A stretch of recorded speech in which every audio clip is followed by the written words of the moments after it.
C'è grande attesa per l'esito dei controlli tecnici strutturali che una commissione di esperti sta realizzando in queste ore sulla palazzina di pediatria all'ospedale di Padova. Struttura di competenza universitaria nata negli anni 70, sembra che l'allarme sia nato durante dei lavori di ampliamento nella sala di rianimazione pediatrica. Durante i lavori sono state scoperte alcune criticità che hanno portato ad avvisare la dirigenza ospedaliera e universitaria sul possibile rischio cedimento strutturale. Le opzioni attualmente per risolvere la cosa sarebbero due: ristrutturare senza effettuare nessun trasferimento titanico, oppure trovare un momentaneo appoggio per il personale medico e non, per i pazienti, per gli studenti dell'Ateneo universitario.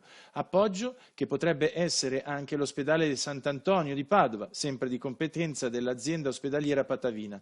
Sulla questione, anche se attualmente è tutto ancora da capire ed è presto, abbiamo sentito anche il presidente in regione della Commissione Sanità, Fabrizio Boron. In questi giorni stanno facendo le verifiche, i tecnici stanno verificando lo stato di fatto. Io starei attento a lanciare allarmi prima di avere ovviamente il consulto dei tecnici.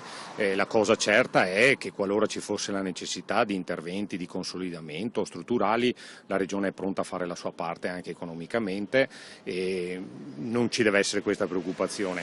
In caso lo stabile non fosse recuperabile, io credo si possa trovare una soluzione alternativa in attesa del nuovo polo ospedaliero.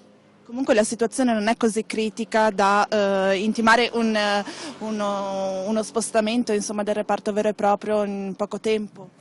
Ma questo dobbiamo vederlo appena i tecnici danno il loro responso, cioè, ovvero se è solo una necessità di consolidamento strutturale o veramente c'è una situazione difficile non recuperabile.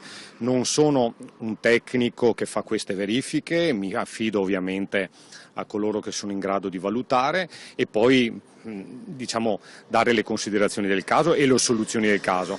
La cosa certa è che la Regione è qui, l'azienda ospedaliera di Padova sa che può contare sulla Regione, la sanità padovana avrà fra non molto il nuovo polo ospedaliero, quindi traghettiamo questo periodo fino a quel momento.